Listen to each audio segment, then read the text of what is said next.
I said Meghan Markle is, of course, a lifelong feminist, which she's demonstrated by marrying a prince and giving up her job. What I discovered that she was hunting for a man in England. She wanted wealth and she wanted fame, and she targeted Harry. And this was the most savage dick yet. I mean, they actually call her a dick. Watch this. Yeah. Okay. King Charles visited the U.S. to mark the 250th anniversary of American independence from Britain and to seek the release of a British hostage being held by an American I tried so hard. Did you like it? I'm almost speechless. $200 million, 2 major studios, 1 comeback story that was supposed to take Hollywood by storm. And yet, by the end of the year, the show sat at number 383, not number 3. What's the title of her show? Love Meghan. For what? To watch? Who wants to watch Meghan Markle bake a pie? Oh my gosh, I worked so hard. Shut the bitch. You're idiot. Number 383. That's exactly the opening critics and comedians had been waiting for. He didn't even need to tell a joke. Yeah, they were very worried about their safety, which I get that aspect of things. After 6 episodes, I wanted to attack them. He simply listed the facts. After that, everyone else jumped into the conversation. And the sharpest line of the entire story arrives near the end, delivered by someone who actually knew Harry personally. Stick around for that one. Here's what makes Carr different. He doesn't sound angry. Meghan Markle was there, who's a huge celebrity. Yeah, you guys love suits. Specifically, Prince Harry loves suits. Yeah. He used it like Tinder. He delivers cutting observations in the same tone someone might use to read a grocery list. One sentence from him suddenly made the whole spectacle click. What people once viewed as something prestigious was now being talked about like another celebrity reality show. And the part that really got people talking, the money involved, not their money. Prince William or Prince Harry? Prince William or Prince Harry? Well, the royal family, right, if you can imagine, they're like our Kardashians. And Prince Harry is very much our Kanye. He occasionally dresses as a Nazi, and he fucked up. Public attention, public interest, and huge investments from major companies. In entertainment, a lot of setbacks can be overcome. But one thing that's difficult to shake is when critics and audiences start questioning whether the success was ever as strong as advertised. Harry and Meghan say they'd now like to split their time between spending your money in the UK and spending your money in Canada.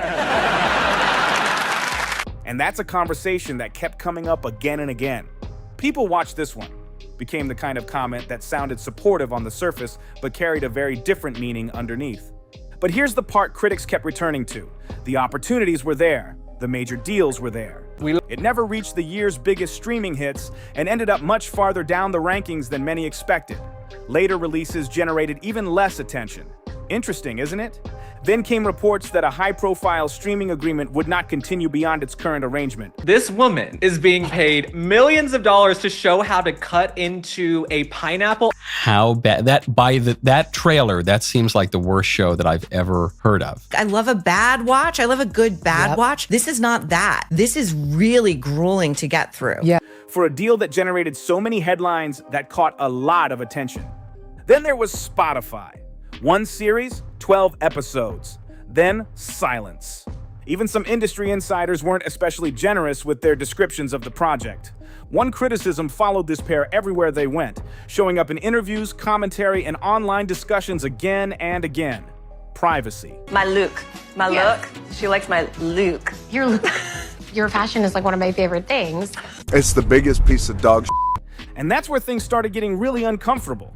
Because once that label gets attached to a public figure, every interview, every project... Prince Harry and Meghan Markle will still get paid millions of dollars for doing absolutely nothing. And that's just by Netflix.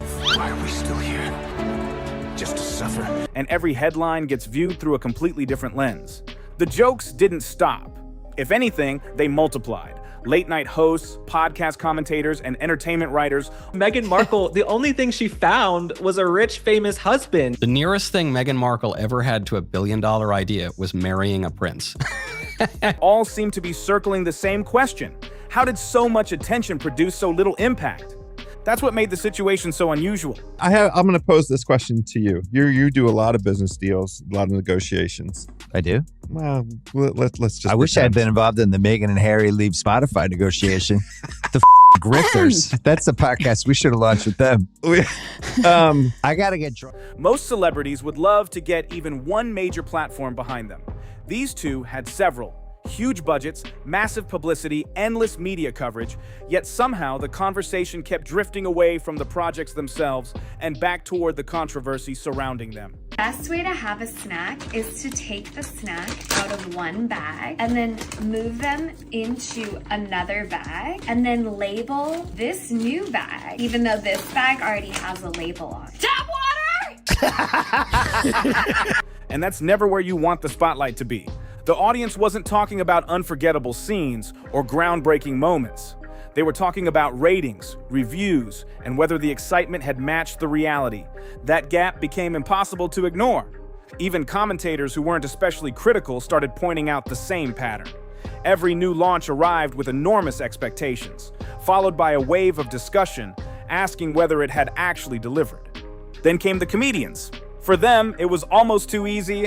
They didn't need complicated punchlines. They didn't need wild stories. The numbers were already doing most of the work. Meghan Markle has finally revealed why she and Prince Harry call each other M and H.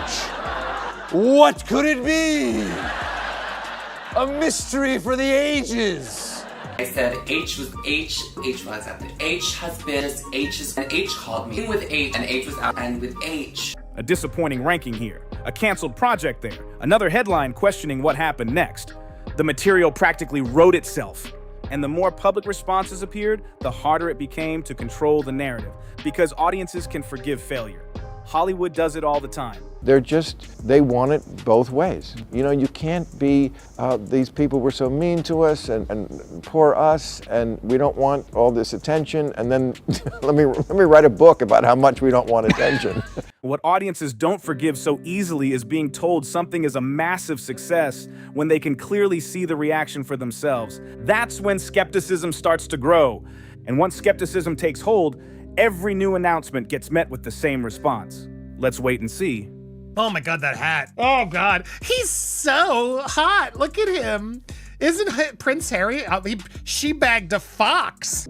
Not excitement, not anticipation, just wait and see. They stepped away from public life, or at least that was the message. Then came the interviews, the documentaries, and the cameras following nearly every major moment. That's why the jokes landed so easily. One satirical show managed to sum up a debate that countless opinion pieces had been arguing about for years. In just a short scene, it captured the contradiction people kept talking about. Not completely out of the spotlight, just trying to manage it on different terms. That was the criticism many commentators kept returning to. I think he's a twat. He's a whining, whinging, complaining, woe is me, I'm the only one that's ever had mental problems. Like, my life was so hard. Everybody's life is hard. And here's the thing. Most critics weren't accusing anyone of wrongdoing. Their point was much simpler. They felt ordinary experiences were often presented as major revelations, which made the public reaction even stronger. Then came another observation from Bill Maher. He pointed to what many people saw as a contradiction, speaking at length about wanting distance from public attention while continuing to participate in highly public projects. Fair or not, that argument gained a lot of traction. Underneath all the headlines, comedians and commentators seemed to focus on one recurring theme. They argued that frustration and personal grievances had become the central storyline. I watched the Harry and Meghan Netflix documentary. Now, I'll be honest with you, before I watched it, I was not a fan of theirs. But now I've actually heard their side of the story, I hate them. Kelly Osbourne approached it directly. Everybody's life is hard.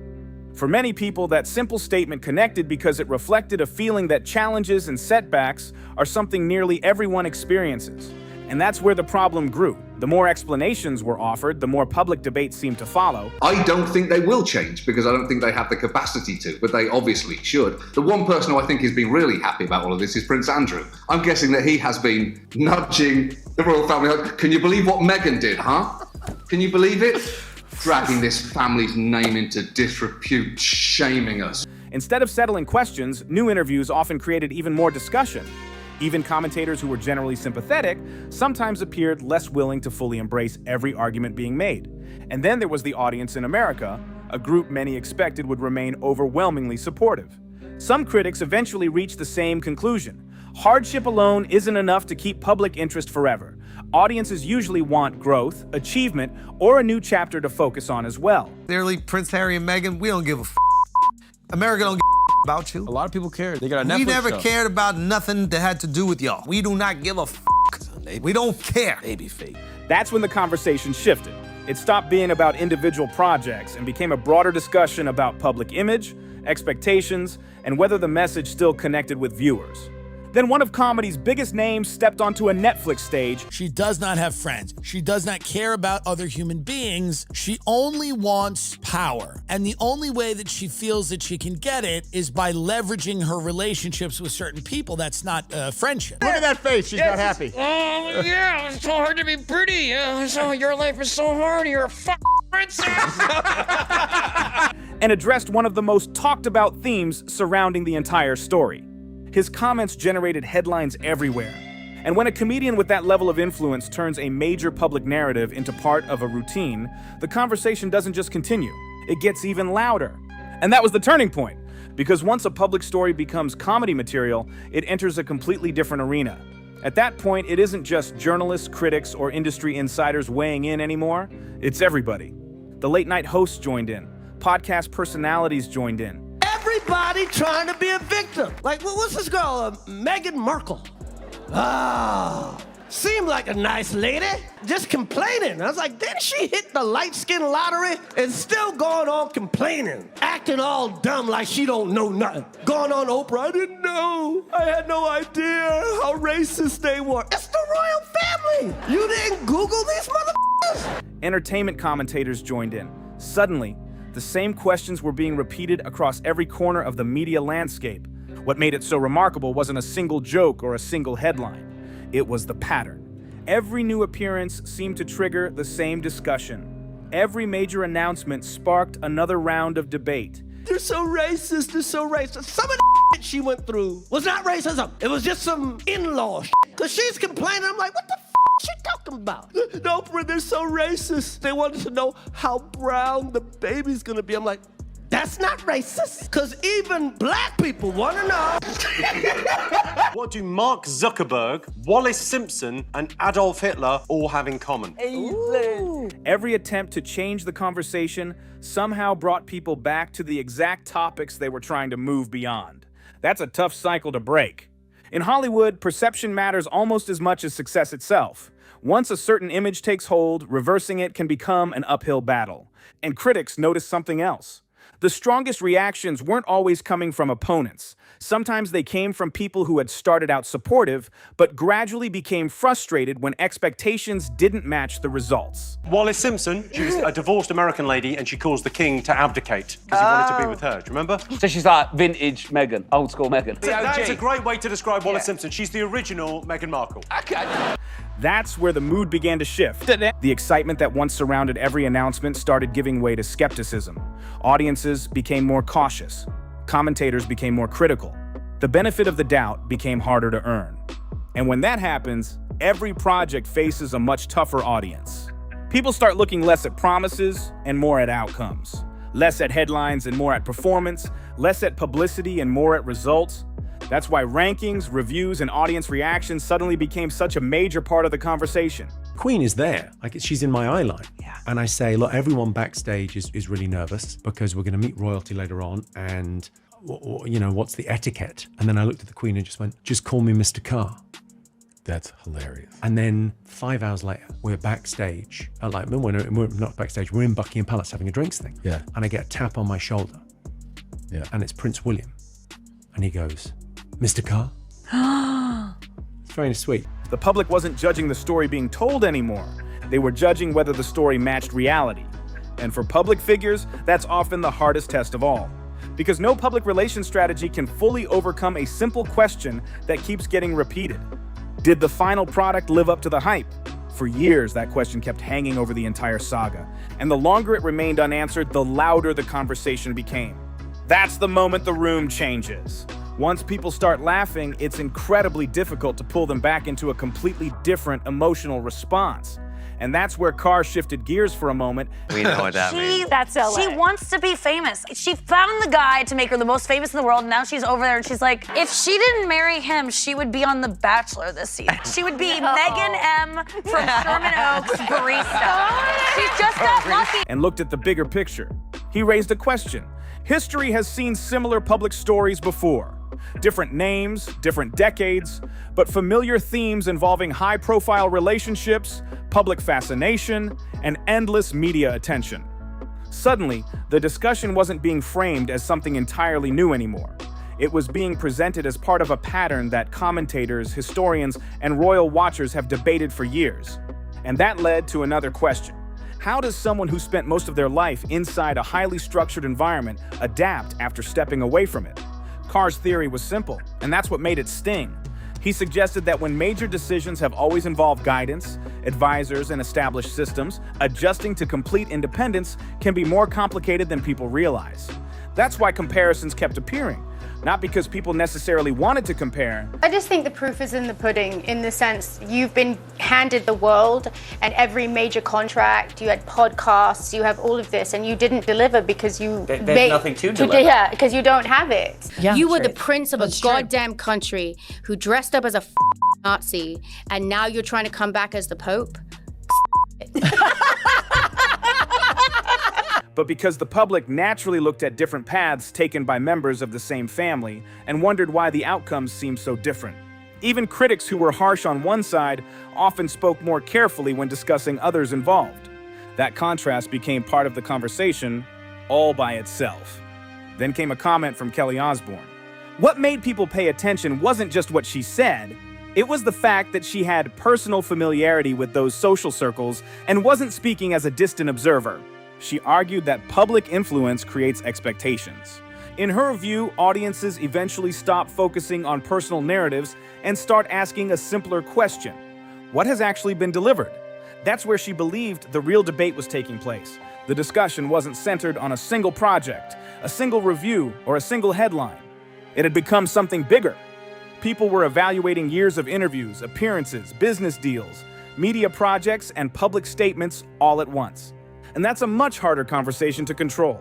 By this point, comedians weren't really creating the story anymore. Of course, it's easier to bet on yourself when, despite publicly failing repeatedly, whether it's Spotify or American Riviera Orchard or whatever, there's somebody waiting in the wings to give you another break because of the man you're married to, because of your proximity to the British royal family. Yeah, it's easy to bet on yourself. People keep giving you a chance despite the fact that you fail. The return on investment is not there. You lack the work ethic required to function in today's society where everybody is somebody. They were reacting to a story that was already dominating headlines and public discussion. That's an important difference. The jokes landed because audiences already understood the references. The comedians simply packaged those observations into punchlines. And that's why so many of those clips spread online. Not because they introduced brand new information, but because they captured what many viewers were already thinking. In the end, the biggest challenge wasn't criticism, it wasn't comedy, it wasn't even the headlines, it was expectations. When expectations rise high enough, every result gets measured against them. And when reality doesn't match the hype, people notice. So here's the question. Out of all the comedians, commentators, and public figures who weighed in on this story, whose observation do you think had the biggest impact on the conversation? Got something to say about this? Drop your thoughts in the comments and let's get into it. If this breakdown made you see things differently, hit subscribe so you don't miss what's coming next. Tap that like button and share this with someone who needs to hear it.